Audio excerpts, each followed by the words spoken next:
Right, hi engineering students. Welcome to the second video of the first week for our coding series. Just quickly recap last video, we looked at printing things, we looked at doing comments, we learned how to make variables, we learned how to incorporate the variables into the text, and we also learned how to ask the user for input. We talked about text strings basically a whole lot, just basic back and forth between computer and human, and a little bit of like how to clean up the input using dot upper, dot lower, and capitalize. So today I want to switch over and talk a little bit more about numbers. All right, how do we handle numbers? How do we calculate things?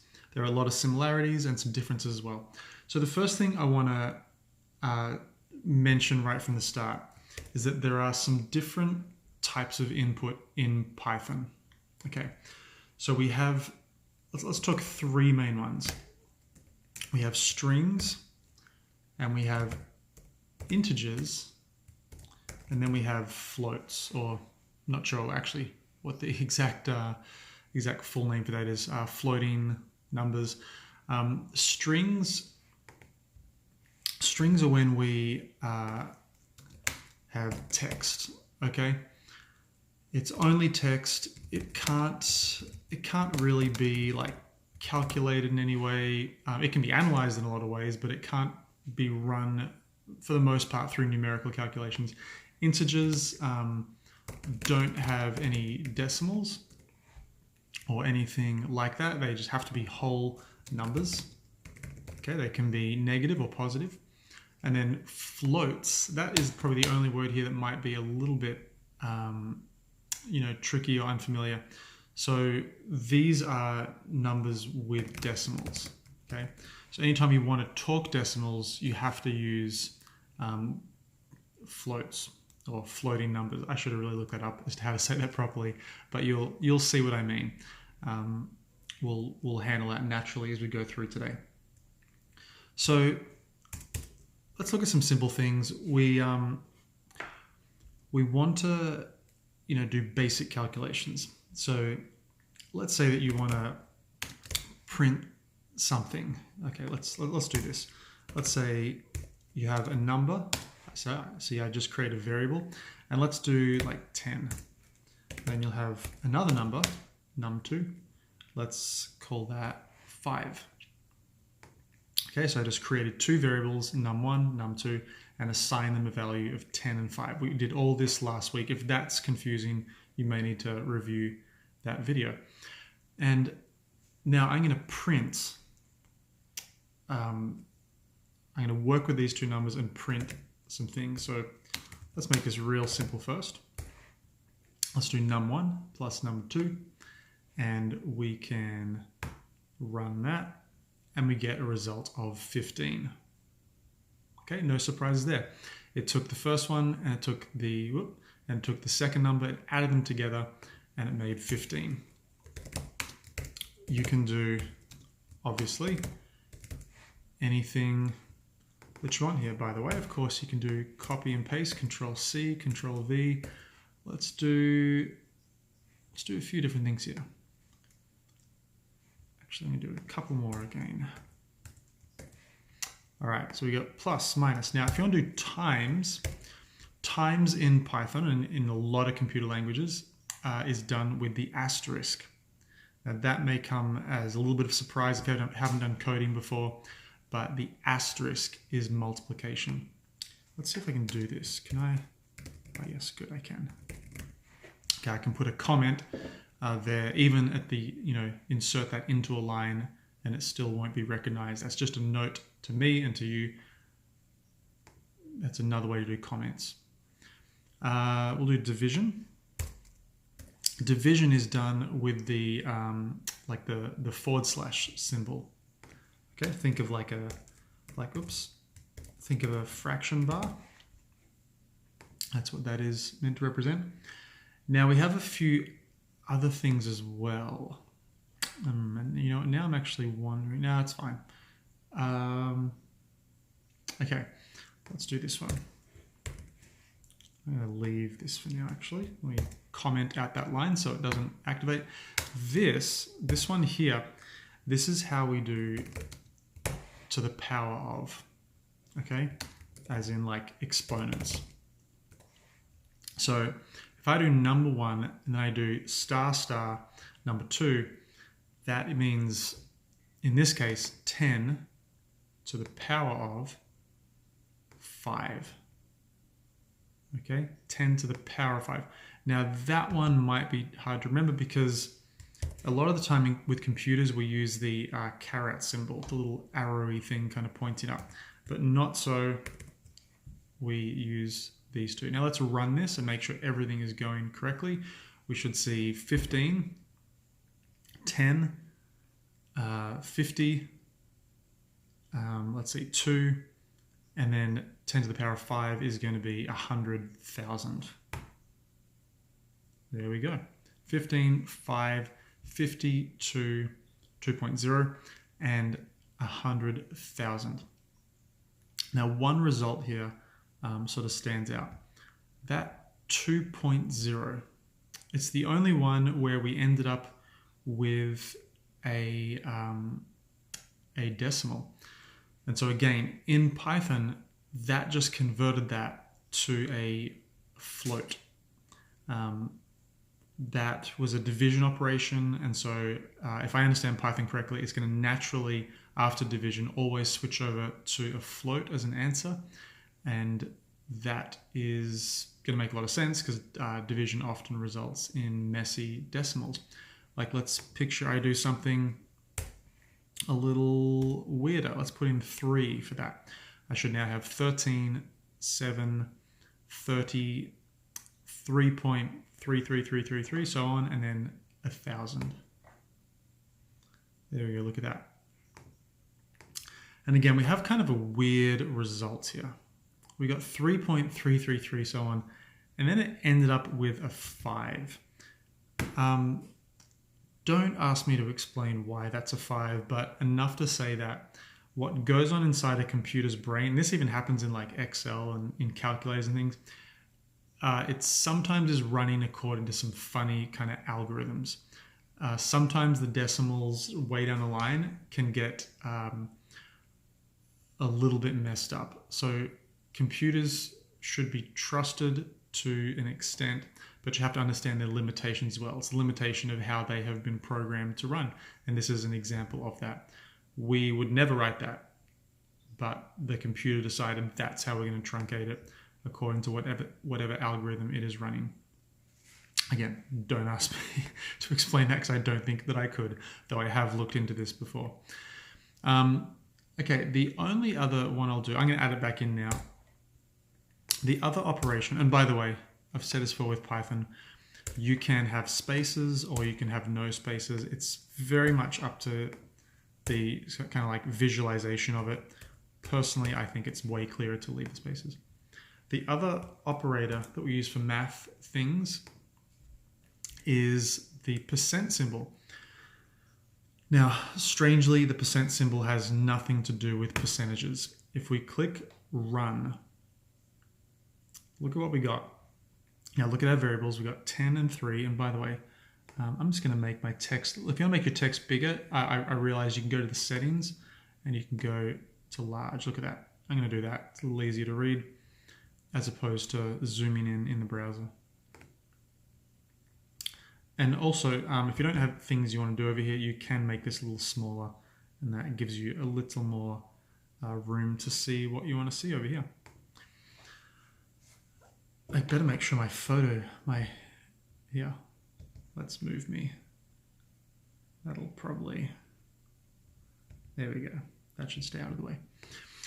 Okay, so why did we get a 1 when we did number 1, 10, percent sign, number 2, which is a 3? What does a 1 have to do? What operation was taking place? Well, what this did, this gave us the remainder after division. Like as in, after we did 10 divided by 3, it works out, after you do that evenly, what is the remainder left over? So because 10 divided by 3 it gives you 3 with a remainder of 1, that is where this 1 came from. Okay, so just to test you out here, if I did, I don't know, if I did 50 and then 7, and I run all these again, what is that last line going to give me? Okay, think about it for a second. We are going to get a 1 again. Okay, because 50 divided by 7, like the closest whole number to that would be 7 times 7 is 49. Then there'd be 1 left over to get you up to that 50. Or, you know, you can see here, actually on this line, when we had 50 divided by 7, we get 7.14285, so on. And so that tells you that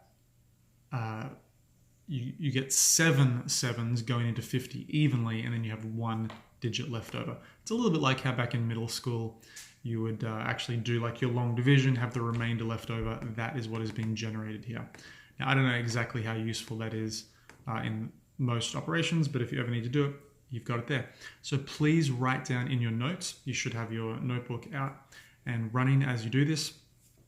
Please write down, those are 6 operations that I want you to be able to do. Definitely the first 4 are very important, and then the last 2 of some importance as well. But I want you to have that in your repertoire. Okay, let's try some things here. Actually, let's do this. Let me see if that leaves us a line. I think it will. Okay, let's do this. Let's make the computer ask us a very simple question that has a numerical whole number answer. Okay, forget the float numbers for now, or the floating numbers. Let's just talk integers for the remainder of this lesson, unless it comes up naturally. We'll see. Let's say we want the computer to ask a question like, what is your age? And we don't want you to type in like a word answer. Like, I don't want to say my age is 10. If it were 10, T-E-N, I want the digits 1, 0. So do you remember how to make the computer ask you, what is your age? And then wait for the input and record the input. Do you remember how to do it? Let's see, here's what I would do. I'm going to write age, I'm going to invent a variable. I'll put the equal sign. The equal sign, remember, is a way of setting a variable.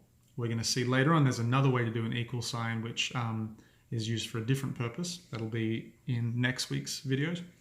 So we do age equals input, and then in here we put the question, or the prompt. There you go, you can see on the screen right there, it says prompt. See that right there?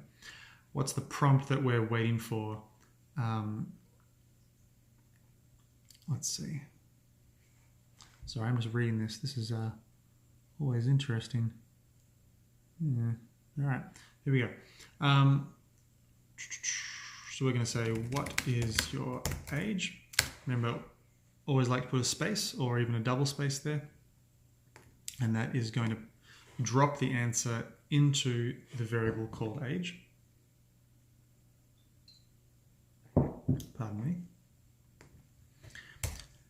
And then we are going to print back the response just to confirm that the computer knows, oops, it knows and it's talking to us. I'm going to say, oh, your age is, and now remember you have 2 options here. You can use commas or plus signs. Remember the comma puts a space, like an extra space that you don't need to show. The plus sign just simply glues together multiple things without a space. So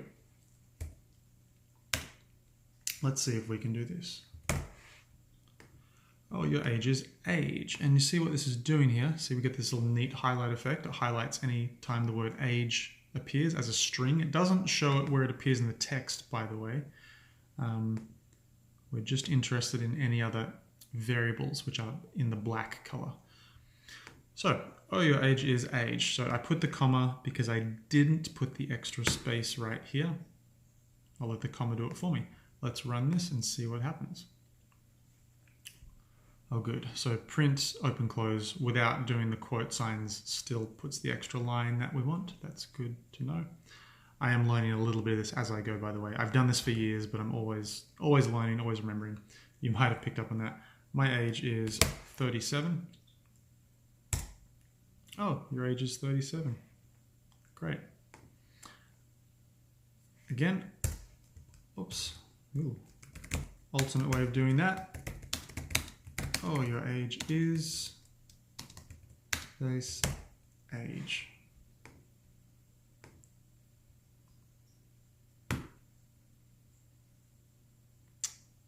Age is 37. There we go. Okay, works out both ways.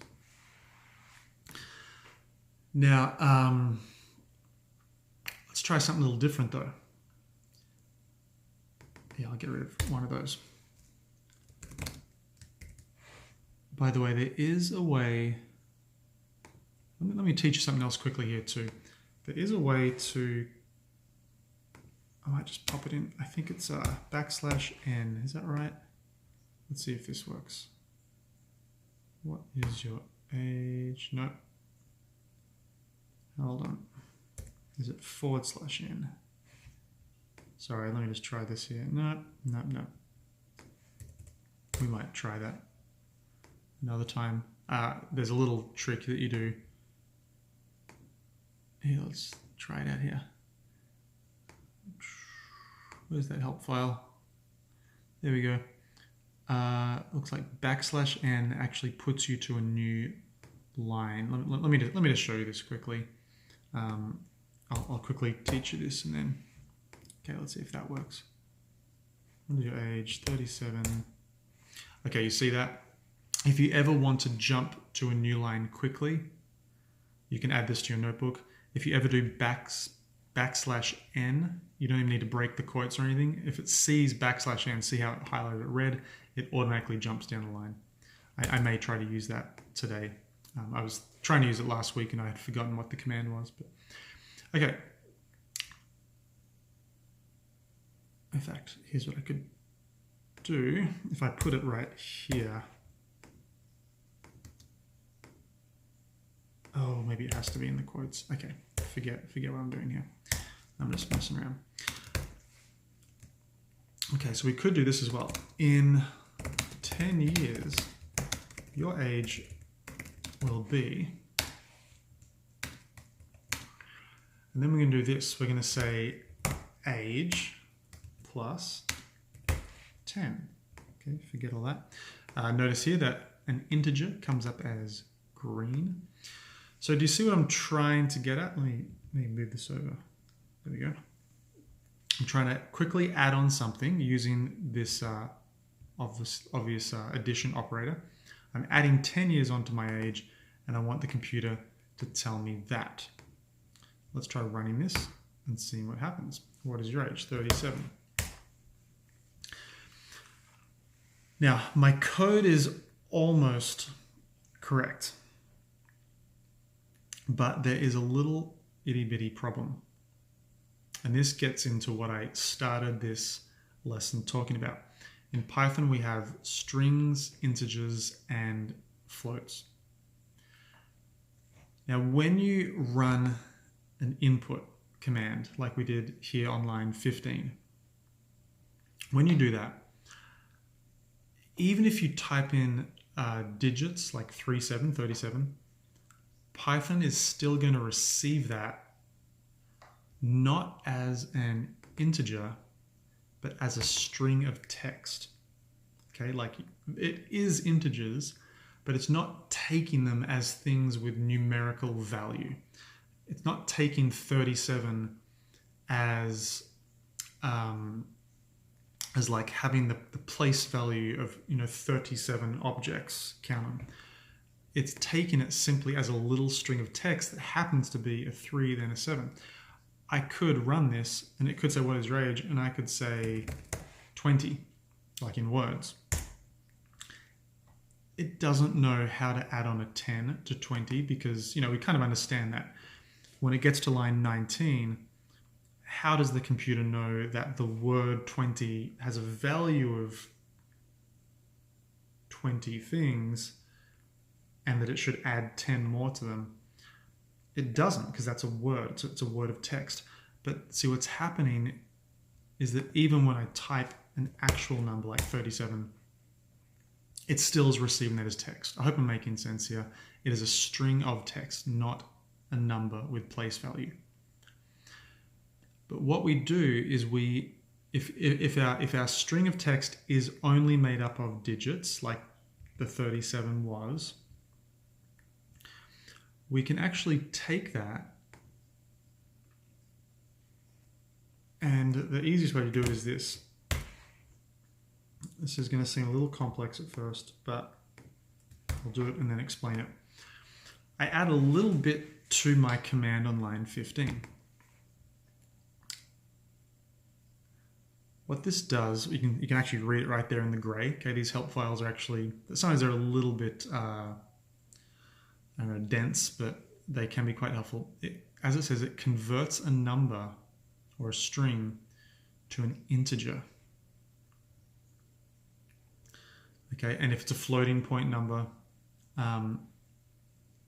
it'll truncate it as well. So like when I type in 37, which is all happening, by the way, get this right, which is all happening right here. Okay, the part that I've highlighted, that's the part that's asking for the input. And then once that happens, it is converted. This is a function, there plus there. And that function int for integer converts that string into an integer. So now what is stored in the variable called age is actually something that has like counting value, integer value. It's a number that can now be operated on. So when I run my commands now, I should find that it can actually add a 10 onto that. We run this and see what happens.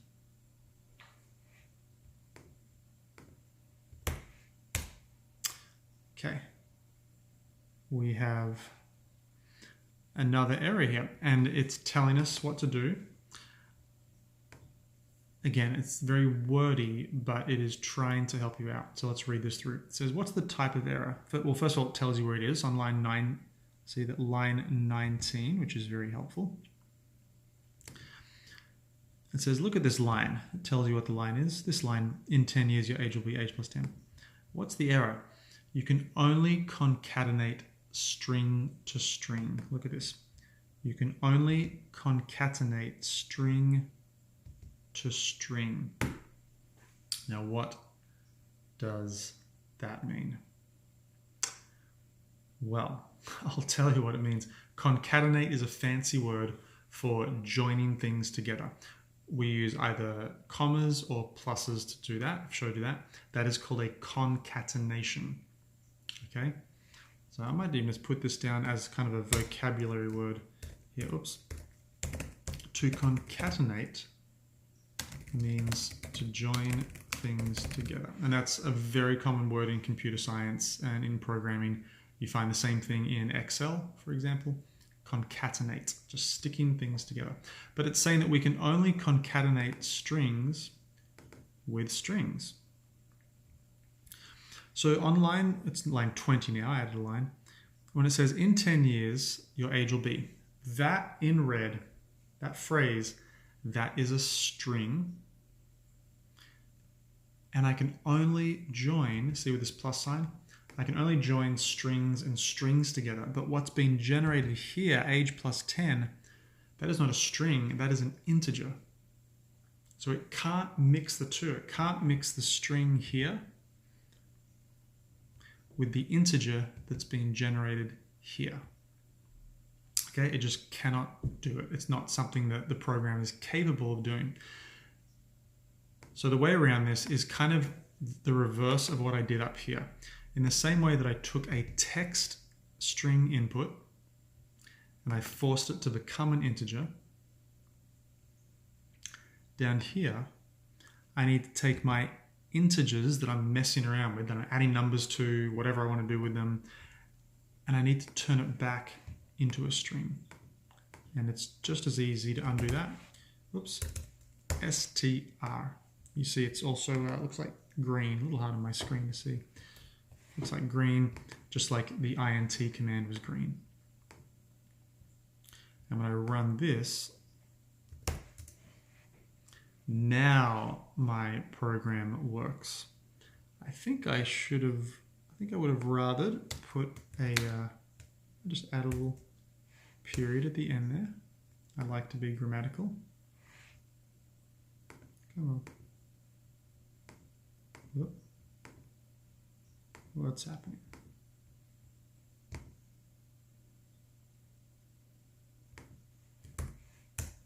Oh, okay, try that again.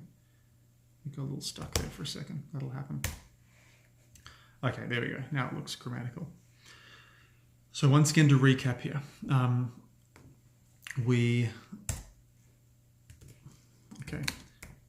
actually, sorry, I'm gonna type it down the line here.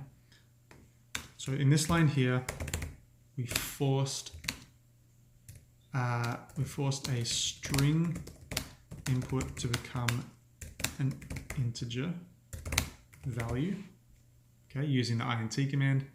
And then down here, we forced the integers, or the integer, to go back to being a string, back to being a string, and that was using the str command right here. Okay, so in int, str, force them to go back and forth. There's another command as well, by the way. It just says float, float, just like what's right here. And that can force things to become floating point numbers as well. Floats, as I apparently call them. Okay, let me try another little example of that. Oh, that was weird. Let's ask something else. Let's see. What's another value? Okay, let's say address. Again, we could ask questions like, what is your street address? And well, let's say street number. There we go.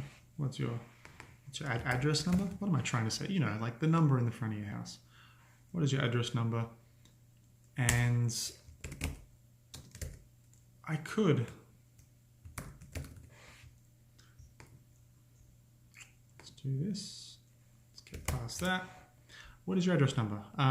You know, maybe you live at number 510 Maple Street. Okay, great. It's going to speak back to me in Maple Street. Sorry, in 510. Now, is that an integer or a string right now? That 510, which I've just highlighted, which is coming back to us, is that an integer or is it a string? Okay, so that is going to be a string because, once again, I'll say the default input when you ask for the word input is always a string. Even if you put an integer, it's a string. So you got to force it. You got to force it to. Sorry, that text box kind of hides things. You got to force it to convert the text string into an integer. Now I can still run this again. Let's do 510. I don't see any noticeable difference here. I tell you though, that is an integer right now. It's not a text string. It's an integer. That 510 is an actual thing of like 510 things that can be calculated. The only way you'll ever know if it's not, if it is or isn't, is if you try to run calculations on it, or if you try to concatenate it with other bits of text, and then you'll get error messages if you're doing it wrong. So it feels a little clunky to, you have to switch back and forth, but that is just the way that Python works. There's different types of values that you input and that you can return. Now, I don't know exactly how you might want to work with that, but you could say something like, I don't know, you might want to do the calculation in advance. You might want to say address divided by 2. You're going to halve the address. I don't know why I'm going to do that. So, but you might say half of your address is, and then we have to do str half to convert. See, when this thing runs a little calculation, I just made up a new variable called half. Half is going to be defined as whatever your address input was divided by 2.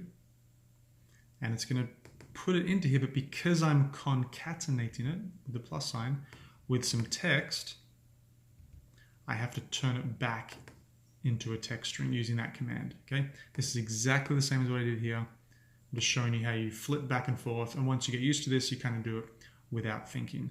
So let's run that. 510. Okay, half address 255.0. Notice again, because we did division by 2, it actually did go to a float, but using the str command pulls it back into the text world anyway, whether it's an integer or a float. I could do different types of things. Let's do, I could multiply it by 2. I could say double your address. I'd probably want to change my variable name now because we're doing a different thing and I want to remind myself of what's happening. Get that out of there. I'm 47 now suddenly. What is your address? 510. Double your address is 1020. Okay, and that is still an integer. Remember again that if all you're doing is just printing, if you just want to print just the thing by itself and you're not trying to concatenate it with any kind of text, you don't need to convert it back to a string. It's perfectly fine to print things just exactly as they are.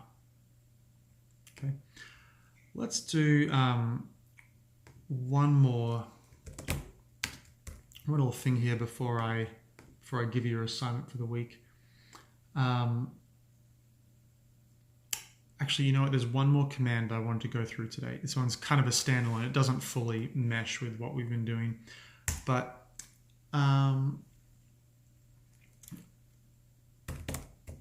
let's do something else. Let's see. Tell me a random word. All right, now what is this line 27 going to do? Hope you can tell already. Hope you're getting used to this. This is going to put the words, tell me a random word on the screen. It's going to wait for your input. When you give the input, it's going to drop it into a variable called random. Yes, I know I have all this stuff there. That's okay. Okay, tell me a random word. And you're gonna say a word like dog. Nothing's gonna happen yet. We haven't told it to do anything. But here's just one little command. Just add this as I show it to you now into your repertoire of things in your notebook. Your word has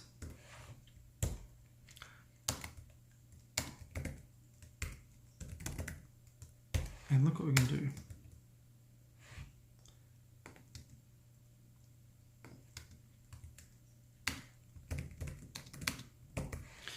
This is the function I want to teach you.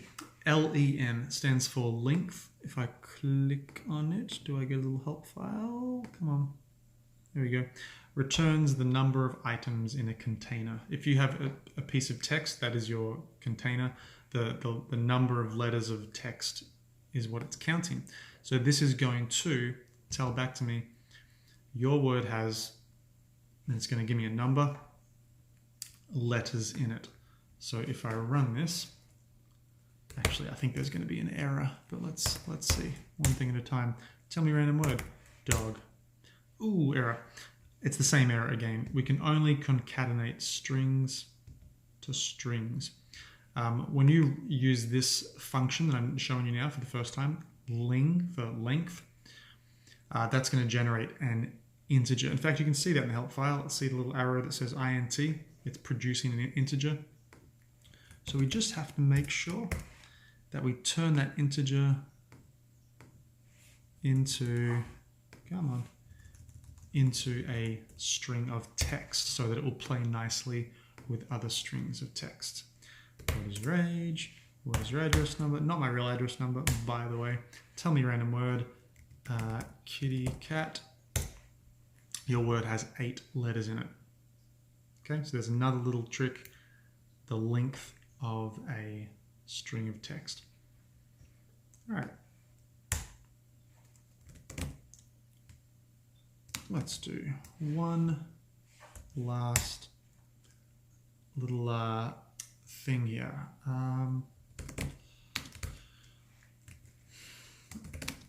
Now I'm going to calculate the area of a rectangle. Oops, rectangle for you. Wait a minute.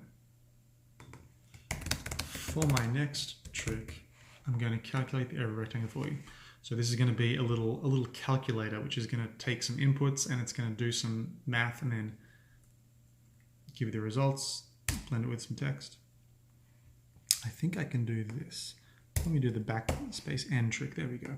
So again, that backspace, sorry, not backspace, backslash N, which highlights in kind of a hot pink, it looks like, that has to be inside quotes. Can't be outside the quotes.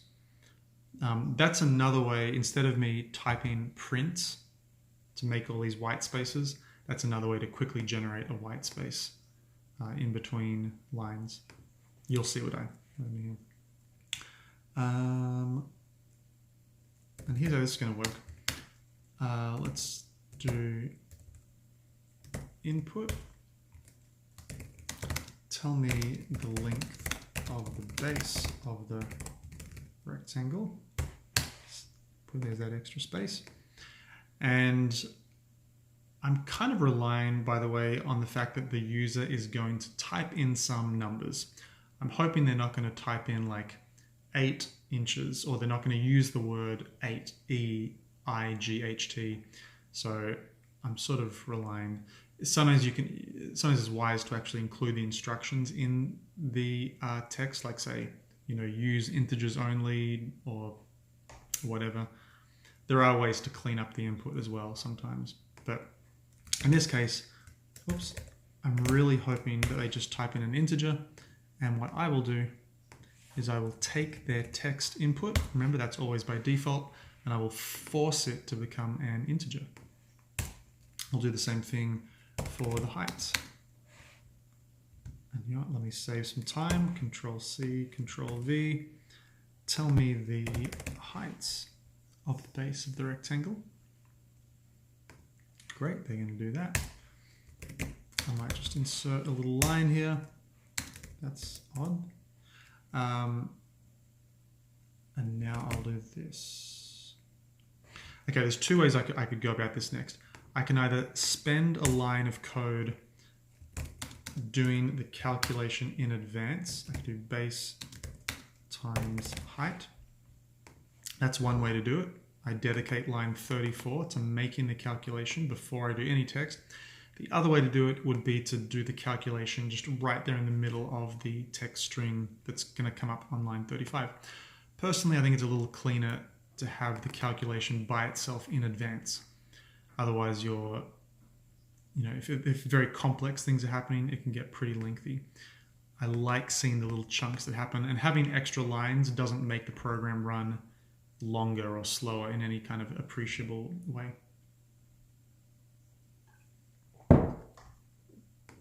So let's do this. We'll say print the area of your rectangle. And by the way, I'm going to put \n right there at the start of this new line to, again, force a jump down to the next line. I'm guessing N is like for new paragraph. The rectangle is, I'll leave a space, or I could have done a comma. And this time I am going to remember that I need to force this variable called area, which right now, I'll remind myself, this is an integer calculation. Okay, it's an integer times an integer, therefore that's going to give me an integer. So I need to force that to become a string so that it plays nicely with the other text string right there. All right, let's run this and see if we have any bugs that we need to fix, which is a very normal thing to happen, by the way. 510, tell me random word, dog. For my next trick, I'm going to calculate the area of a rectangle for you. Tell me the length of the base rectangle. Okay, I can do that. 10. Tell me the height of the base. That doesn't make any sense at all. The length of the height of the rectangle. That's what I should have said. There we go. The area of the rectangle is 50. All right, let me clean this up just a little bit for you. Firstly, I don't really need the double spaces there. It's because I have this print command here. But I then decided to put this \n. So I don't actually need that. I'm going to get rid of that. I am also going to put a period at the end of my sentence because I'm grammatical.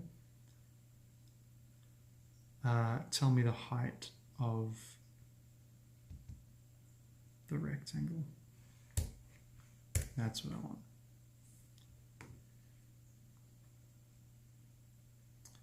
All right, good. I think I'm happy. My age is 37. My address is 510. The random word is pig this time. Tell me the length of the base. It still seems a little clunky, doesn't it? Tell me the height of the rectangle, 5. The area of the rectangle is 50. Okay, that's all I need to show you. So the assignment that I want you to do for me this second half of the week after this video is it's going to be listed on Classroom, of course, but I would like you to create a simple calculator that works out the hypotenuse of a right-angled triangle.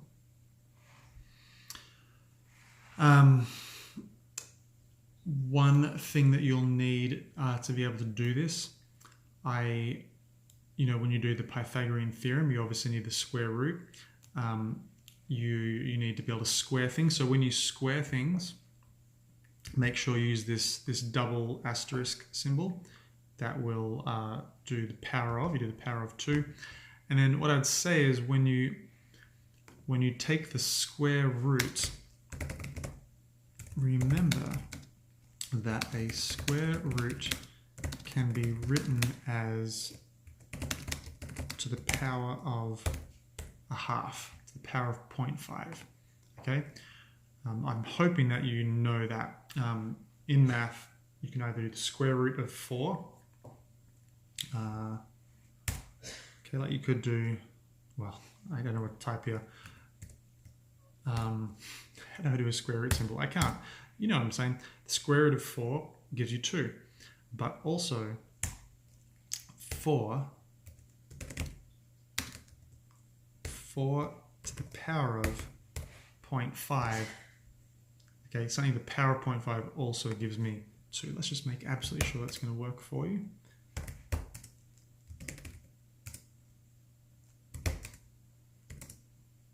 There we go. We got 2.0. Now it appears that put it into a floating point number. I think that could have been because I used the decimal here. I think that might have forced it. Because earlier on when we had, on line 12 here, when we had number 1 to the power of number 2, 50 to the power of 7, and we got this ginormous number right here, that did not make a decimal at all. But here it seems to have done that, probably, as I say, by virtue of using decimal. Okay, so using to the power 0.5 is how you do the square root. I think you have everything you need. Make sure your calculator talks to you, asks you for input, make sure it's grammatical, and you'll be doing just fine. Share it with me when you are done, and I will look at it, and that will be your grade for the second half of the week. All right, thank you everybody for listening. Let me know if you have any questions at school. Okay, see you later.